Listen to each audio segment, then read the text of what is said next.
बस एक ऐलान और दुनिया भर के बाजारों में मानो भूचाल आ गया। एक ऐसा दांव खेला गया है जिसके एक तरफ है जियोपॉलिटिक्स, दूसरी तरफ खरबों डॉलर्स और बीच में है दुनिया का सबसे बड़ा तेल का खजाना। तो चलिए आज समझते हैं अमरीकी तेल के इस वेनेजुएला दांव की पूरी कहानी को। तो कहानी की शुरुआत होती है 5 जनवरी 2026 से। राष्ट्रपति डोनाल्ड ट्रंप का एक ऐलान आता है और ग्लोबल एनर्जी मार्केट में जैसे सनसनी मचा देता है। ये कोई छोटा मोटा ऐलान नहीं था, ये एक ऐसा इशारा था जो दशकों से बंद पड़े एक दरवाजे को खोलने वाला था। और पता है क्या हुआ? इस ऐलान के कुछ ही घंटों के अंदर बाजार में एक सवाल गूंजने लगा। आखिर ऐसा क्या हो गया कि अमेरिकी तेल कंपनियों के शेयर एकदम से रॉकेट की तरह ऊपर भागने लगे? इस तूफानी तेजी के पीछे का असली राज क्या था?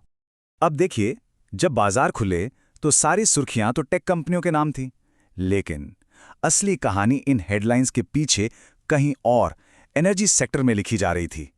बाजार में एक ऐसी उम्मीद जग गई थी जिसका सीधा कनेक्शन जमीन के नीचे दबे हुए काले सोने से था। इस पूरी कहानी, इस पूरे दांव के एकदम केंद्र में है एक खजाना, एक ऐसा खजाना जिसकी कीमत का सच कहूं तो अंदाजा लगाना भी मुश्किल है। दुनिया का सबसे बड़ा खजाना, और वो है दुनिया में नंबर 1। जी हां, वेनेजुएला, एक ऐसा देश जिसके पास दुनिया का सबसे बड़ा प्रमाणित तेल का भंडार है। कितना बड़ा? सऊदी अरब से भी कहीं ज्यादा। सोचिए, ये एक ऐसा सोने का समंदर है जो दुनिया के एनर्जी के सारे समीकरण को पूरी तरह से बदल सकता है। तो सवाल ये उठता है कि भाई, अगर ये खजाना इतना बड़ा है, इतना विशाल है, तो दशकों से ये दुनिया की पहुंच से बाहर क्यों था? इस पर ताला लगाकर आखिर बैठा कौन था? इसकी कहानी भी बड़ी दिलचस्प है। देखिए, 1970 के दशक में वेनेजुएला रोजाना 35 लाख बैरल तेल निकालता था। ये दुनिया की सप्लाई का 7% से भी ज्यादा था। लेकिन 2007 में ह्यूगो चावेज ने एक बड़ा कदम उठाया। राष्ट्रीयकरण, मतलब विदेशी कंपनियों की संपत्ति सरकार के कब्जे में आ गई, और बस यहीं से गिरावट का दौर शुरू हो गया। हाल के वर्षों में तो उत्पादन गिरकर सिर्फ 11 लाख बैरल प्रतिदिन रह गया था। सोचिए, वैश्विक सप्लाई का महज 1%। अब इस भारी गिरावट के पीछे कई वजहें थीं। एक तो इंडस्ट्री में फैला हुआ भयानक कुप्रबंधन, ऊपर से अमेरिका के कड़े प्रतिबंध। विदेशी निवेश का तो जैसे दरवाजा ही बंद हो गया। सालों तक इंफ्रास्ट्रक्चर में कोई पैसा नहीं लगा, और नतीजा, तेल निकालने की मशीनरी पूरी तरह से कबाड़ हो गई। इन सब ने मिलकर दुनिया के सबसे अमीर तेल देश को सचमुच घुटनों पर ला दिया था। और ठीक यहीं पर कहानी एक जबरदस्त मोड़ लेती है। अमेरिका ने एक बहुत बड़ा और कह सकते हैं कि बहुत ही जोखिम भरा दांव खेलने का फैसला किया। ये एक ऐसा कदम था जो या तो सब कुछ बदल सकता था या फिर बहुत बुरी तरह से नाकाम हो सकता था। राष्ट्रपति ट्रंप के शब्द एकदम साफ थे।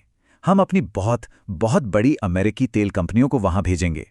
वो अरबों डॉलर खर्च करेंगी, उस बुरी तरह से टूटे हुए बुनियादी ढांचे को ठीक करेंगी और फिर पैसा कमाना शुरू करेंगी। मतलब प्लान एकदम सीधा, साहसी और बहुत ही महत्वाकांक्षी था। और जैसा हर बड़े दांव में होता है, इसमें भी बड़े विजेता और बड़े खतरे छिपे थे। तो सवाल ये है कि इस खेल में बाजी कौन मारने वाला था और इसके जोखिम क्या-क्या थे? ऐलान का असर, अरे वो तो तुरंत और जबरदस्त था। शेवरॉन के शेयर 7.5%, कोनोको फिलिप्स के 7.5% और ऑयल फील्ड सर्विस कंपनियों के शेयर तो 9% तक उछल गए। मतलब साफ था, बाजार ने विजेताओं पर अपना पैसा लगाना शुरू कर दिया था। तो इस खेल के बड़े खिलाड़ी हैं कौन? चलिए एक नजर डालते हैं। सबसे पहले हैं शेवरॉन, जो वेनेजुएला में पहले से ही मौजूद एकमात्र बड़ी अमेरिकी कंपनी है। फिर आते हैं कोनोको फिलिप्स और एक्सॉन मोबिल, जिनकी अरबों डॉलर की संपत्ति वहां पहले जब्त कर ली गई थी। फिर हैं फिलिप्स 66 और वेलेरो जैसी रिफाइनरीज, जो खास तौर पर वेनेजुएला के भारी तेल को प्रोसेस करने के लिए ही बनी हैं।